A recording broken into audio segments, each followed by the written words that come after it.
नमस्कार. आपल्या चॅनलवरच्या या नव्या व्हिडिओत तुम्हा सर्वांचं मनपूर्वक स्वागत. आज आपण बघणार आहोत गणपती अथर्वशीर्ष, त्याचे नियम काय आहेत, त्याच्यामुळे होणारा लाभ काय आहे. व्हिडिओ शेवटपर्यंत नक्की बघा. सर्वात आधी आपण समजून घेऊया स्तोत्र म्हणजे नक्की काय. स्तोत्र म्हणजे देवतेचं स्तवन, देवतांची स्तुती थोडक्यात. स्तोत्र पठण केल्याने पठण करणारा जो व्यक्ती असतो त्याच्याभोवती संरक्षक कवच निर्माण होत असतं आणि त्यामुळे त्या व्यक्तीचं अनिष्ट शक्तींपासून रक्षण होतं.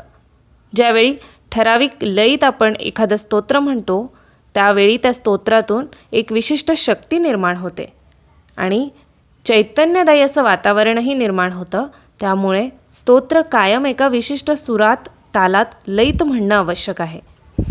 अथर्वशीर्ष यामधील अथर्व म्हणजे शांती आणि शीर्ष म्हणजे मस्तक असा अर्थ होतो. हे स्तोत्र गणक ऋषी यांनी रचलं आहे. अथर्वशीर्षात श्री गणेश यांची स्तुती केलेली असून नंतर त्यांचे ध्यान केलेले आहे. गणपती अथर्वशीर्षाचे 21 आवर्तन एवढे का महत्त्वाचे हे आपण आता बघूया. संकष्टी चतुर्थी असेल किंवा रोजच्या पूजेतही जर आपण 21 वेळा अथर्वशीर्ष म्हणलं तर सगळी संकटं आणि मार्गात येणारी विघ्न, अडचणी दूर होतात. याबरोबरच जर अभिषेकाची जोड मिळाली, म्हणजेच गणपती बाप्पाला 21 वेळा अथर्वशीर्ष म्हणत जर आपण अभिषेक केला तर आणखी लवकर फळ मिळण्यास मदत होते. मनःशांती मिळते, सकारात्मकता वाढते, मनातील नकारात्मक विचार नाहीसे होतात, सकारात्मक ऊर्जा आणि शांतता लाभते. विद्यार्थ्यांच्या अभ्यासातील अडथळे दूर होतात, करिअरमधील अडचणी दूर होतात, आर्थिक समृद्धीही वाढीस लागते. जसं की नोकरी असेल, व्यवसाय असेल, संपत्तीमध्ये स्थिरता हवी असेल तर त्यामध्येही आपली प्रगती होते. अथर्वशीर्षाचे प्रमुख 3 भाग आहेत. प्रथम आहे शांती मंत्र, कारण प्रारंभीला आपल्याला माहिती आहे ओम भद्रम कर्णेभी आणि स्वस्ति न इंद्रो हे मंत्र आहेत व शेवटी सहनाववतु हे मंत्र आहेत. ध्यानविधी ओम नमस्ते गणपतये इथपासून सुरुवात होते ते वरदमूर्तये नमहा इथपर्यंतचे जे 10 मंत्र आहेत ते येतात ध्यानविधीमध्ये. आणि त्यानंतर फलश्रुती एतदथर्वशीर्ष योधिती असे 4 मंत्र.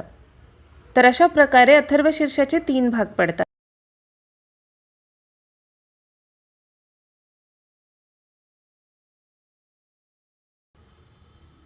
जसं मी सांगितलं 21 आवर्तनांचं काय महत्त्व आहे, काय विशेष लाभ त्याने होतात. जर अथर्वशीर्ष नियमित म्हटलं तर काय लाभ होतात हेही आता आपण बघूया. स्तोत्रात फलश्रुती दिलेली असते आणि या फलश्रुतीमुळे स्तोत्र पठण करणाऱ्याला फळ मिळतं. स्तोत्र पठण करणाऱ्याच्या भोवती जसं मी आधीच सांगितलं संरक्षक कवच निर्माण होतं आणि ते निर्माण करण्याची शक्ती स्तोत्रात असते. म्हणून हे जे अथर्वशीर्ष आहे त्याचं पठण केल्याने कुठल्याही वाईट शक्ती असतील तर कुठलाही त्रास आपल्याला होत असेल तर त्याच्यापासून आपलं रक्षण होतं. त्यामुळे नियमित पठण फार महत्त्वाचं आहे, ना की फक्त संकष्टी चतुर्थीला नियमित. यानंतर आपण बघणार आहोत की अथर्वशीर्ष म्हणताना कुठल्या गोष्टी आहेत, कुठले नियम आहेत ज्याकडे आपण लक्ष दिलं पाहिजे. तर सगळ्यात महत्त्वाचा पहिला नियम जो आहे तो म्हणजे उच्चार अगदी स्पष्ट असायला पाहिजे.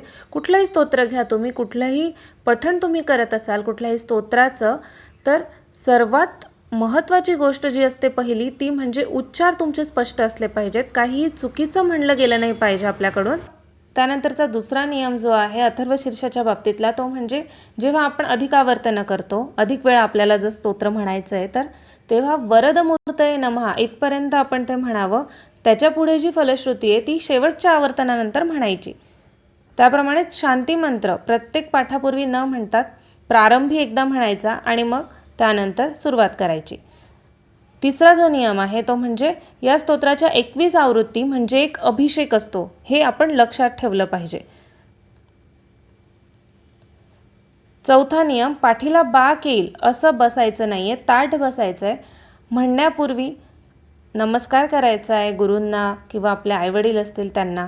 दिवा लावून पठण करण्यास बसणं आवश्यक आहे. त्यानंतर पठण करण्यापूर्वी गणपतीची पूजा करून अक्षता, दुर्वा तांबडं फूल जर वाहता आलं तर ते केल्यास अतिउत्तम.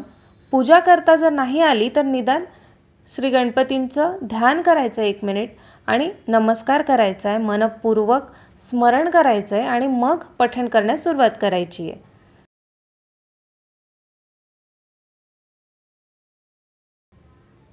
आणि 7वा नियम, जसं की मी सुरुवातीच्या नियमात सांगितलं, उच्चारात चुका होऊ नये म्हणून स्तोत्र योग्य प्रकारे समजून घ्यायचं आहे, जाणत्या व्यक्तीकडून शिकून घ्यायचं. कोणाकडूनही तुम्ही शिकून घेऊ शकतात जाणत्या व्यक्तीकडून आणि मग तुम्ही प्रारंभ करू शकतात. तुमचं पाठांतर चांगलं असेल तर तुम्ही लगेच ते पाठ तुमचं होऊ शकतं आणि तुम्ही आवर्तनही अगदी सहज करू शकतात अथर्वशीर्षाचे.